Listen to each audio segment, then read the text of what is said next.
अस्सलाम वालेकुम जी, welcome back to my channel. I hope you all are doing well and great. ENG 506 का lesson 10 हमने start किया था। पहले 3 टॉपिक्स हम कवर कर चुके हैं। इस वाले लेक्चर में नेक्स्ट 3 टॉपिक्स जो हैं वो कवर करेंगे। गौर से सुनना बहुत ज़्यादा इंपॉर्टेंट है। लॉन्ग और शॉर्ट क्वेश्चन के लिहाज से तीनों टॉपिक्स बहुत ज़्यादा इंपॉर्टेंट हैं। सो इस वजह से आपने इस पर थोड़ा कॉन्सेंट्रेट भी करना है और इसको याद भी करना है, ठीक है। स्टार्ट करते हैं। मैनफ्रेड गोल्डलैक सर्कल मॉडल ऑफ इंग्लिश। गोल्डलैक सर्कल मॉडल ऑफ इंग्लिश जो है वो सिमिलर है मैकआर्थर व्हील मॉडल से, जो कि हम पीछे पढ़ चुके हैं। पिछले वाले टॉपिक में काफ़ी डिटेल में हमने मैकआर्थर व्हील मॉडल पढ़ा है, तो उन्होंने बताया कि ये भी सिमिलर है मैकआर्थर व्हील मॉडल से, ठीक है। तो आप लोगों ने ये MCQs के लिहाज से भी याद रखना है। दूसरा पॉइंट क्या है कि standard English at the centre. मैंने आप लोगों को पिछले वाले लेक्चर में जब एक एग्जांपल दी थी, ठीक है, कि सेंटर पर कौन सी कंट्री आती है और कौन सी लैंग्वेज ऑफ इंग्लिश जो है वो आती है, ठीक है। तो वो सराउंडेड है बाय रीजनल स्टैंडर्ड इंग्लिश, यानी कि रीजनल स्टैंडर्ड इंग्लिशेस, यानी कि उसके इर्द गिर्द के जितने भी वैरायटीज़ हैं जो उसके पास हैं वो क्या हैं कि उसके साथ सराउंडेड है।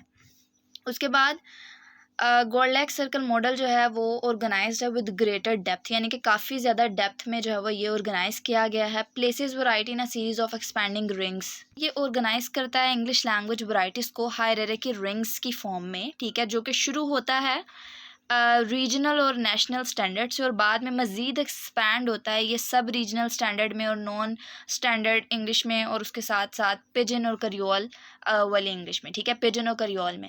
तो ये 3 तरह की टाइप्स हैं जो कि यहाँ पर शेयर की गई हैं। पहली देखें, रीजनल एंड नेशनल स्टैंडर्ड की बात की गई है। रीजनल और नेशनल स्टैंडर्ड्स के लिहाज से अगर देखा जाए तो उनमें कौन कौन सी कंट्रीज़ आ जाती हैं जिन्होंने इंग्लिश को इस बेस पर जो वो अडोप्ट किया है। तो वो हमारे पास African, British Canadian, Caribbean, South Asian और US आ जाता है, ठीक है, जिन्होंने इसको नेशनल और रीजनल स्टैंडर्ड के तौर पर अडोप्ट किया हुआ है। उसके बाद हमारे पास सब सेमी रीजनल स्टैंडर्ड आ जाता है। सब सेमी रीजनल स्टैंडर्ड किसे कहते हैं? ये एक ज़ुबान की मुख्तलिफ हालतें हैं, ठीक है, जो कि मखसूस छोटे छोटे खित्तों में किसी हद तक मयारी हैं, लेकिन ये ग्लोबल स्टैंडर्ड के तौर पर वाइडली एक्सेप्टेड नहीं है, ठीक है। तो ये आपने याद रखना है। इसमें कौन सी कंट्रीज़ आ जाती हैं? इंडिया आ जाता है, आयरिश आ जाता है, कीनिया आ जाता है, ठीक है, papua न्यू गिनिया आ जाता है। इसके अलावा नॉन स्टैंडर्ड इंग्लिशेस आ जाता है। नॉन स्टैंडर्ड इंग्लिशेस जो है ये इस ज़ुमरे में, इस कैटेगरी में इंग्लिश की वो किस्में या वो फॉर्म्स शामिल हैं जो आप कह सकते हैं कि प्रॉपर असूलों के मुताबिक नहीं होती, ठीक है।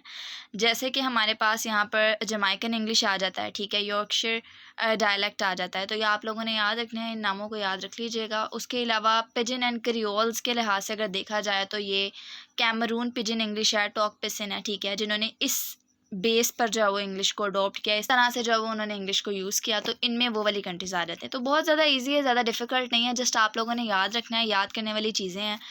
इंपॉर्टेंट MCQs याद रखना है कि ये भी मैकआर्थर मॉडल के साथ बहुत मिलता जुलता मॉडल है, गोल्डलैक सर्कल मॉडल, ठीक है। नेक्स्ट टॉपिक स्टार्ट करते हैं जिसमें हमारे पास Modiano centripetal circles of international English आ जाता है, ठीक है। ये भी इंपॉर्टेंट है और थोड़ा लेंथी भी है, तो आप लोगों ने इसको गौर से सुनना है। अब नाम में ही आपको इंटरनेशनल इंग्लिश का एक वर्ड नज़र आ रहा होगा, ठीक है। तो यहीं से मैं आप लोगों को कॉन्सेप्ट बताती हूँ ताकि आप लोगों को इसकी डेफिनेशन का पता चल जाए, इसके कॉन्सेप्ट का पता चल जाए, ठीक है।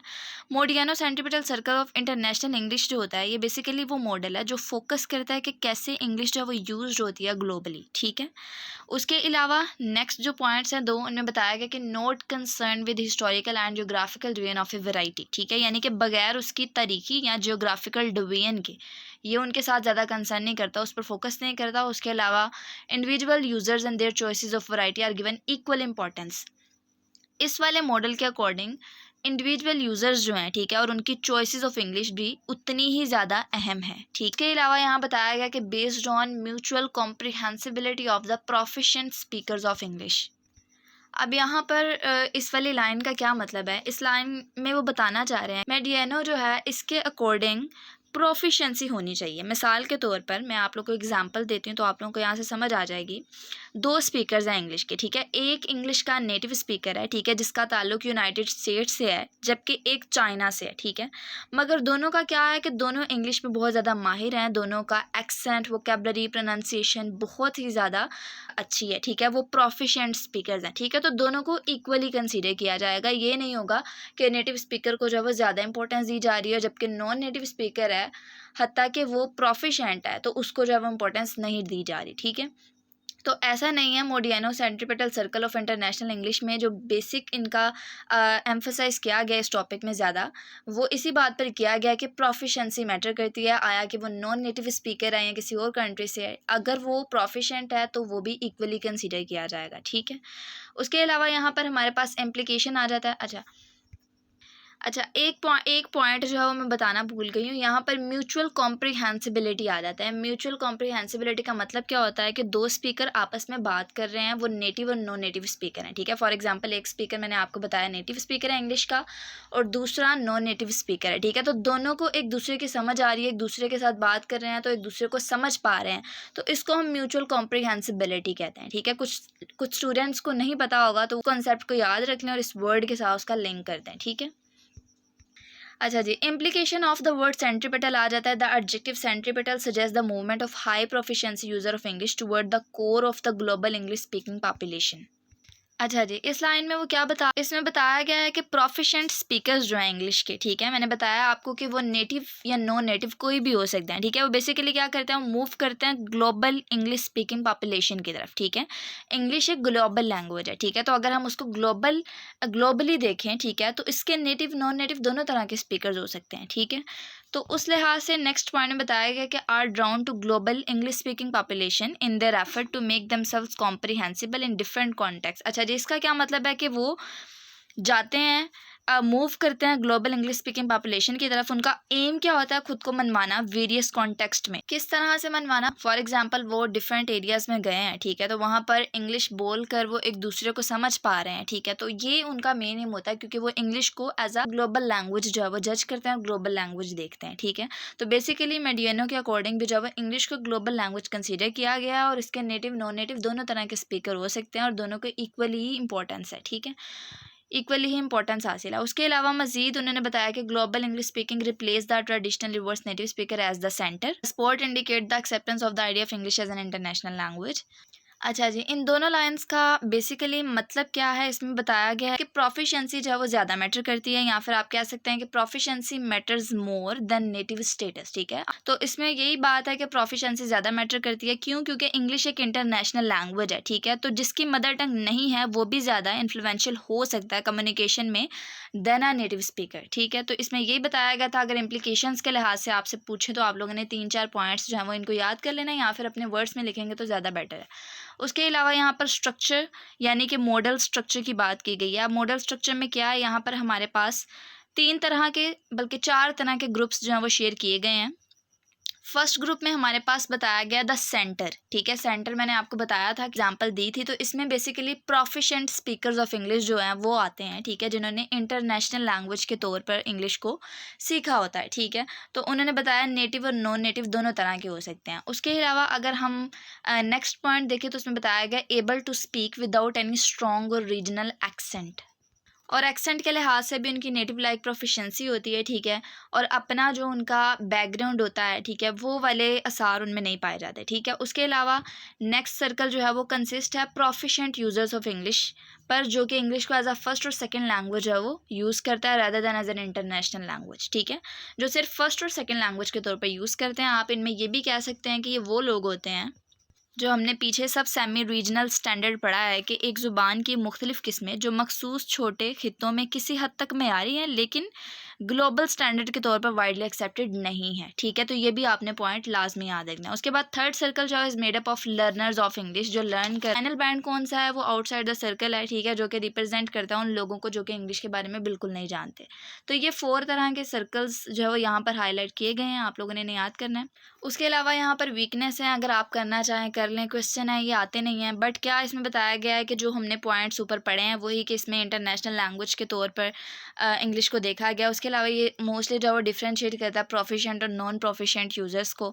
साथ ही साथ जो है वो स्ट्रॉन्ग और वीक एक्सेंट जो है, ठीक है, उसको डिफ्रेंशिएट करता है। और लास्ट पर एक क्वेश्चन है कि कौन जो है वो ये क्राइटेरिया बनाता है, हु मेक्स द डिफ्रेंसिएशन, ठीक है। आई होप सो कि आप लोगों को समझ आया होगा। एक एक लाइन का कॉन्सेप्ट मैंने आपको दिया है, तो लोगों ने इसको अच्छे से याद कर लेना, अपने माइंड में बिठा लेना। आई डोंट थिंक सो कि आप लोगों को ये भूलेगा अब, क्योंकि सारे कॉन्सेप्ट आपके पास आ गए हैं, तो आप लोगों ने इसको अच्छे से लिख के आना है अगर एज अ लॉन्ग क्वेश्चन आप लोगों को एग्जाम में आ गया, ठीक है।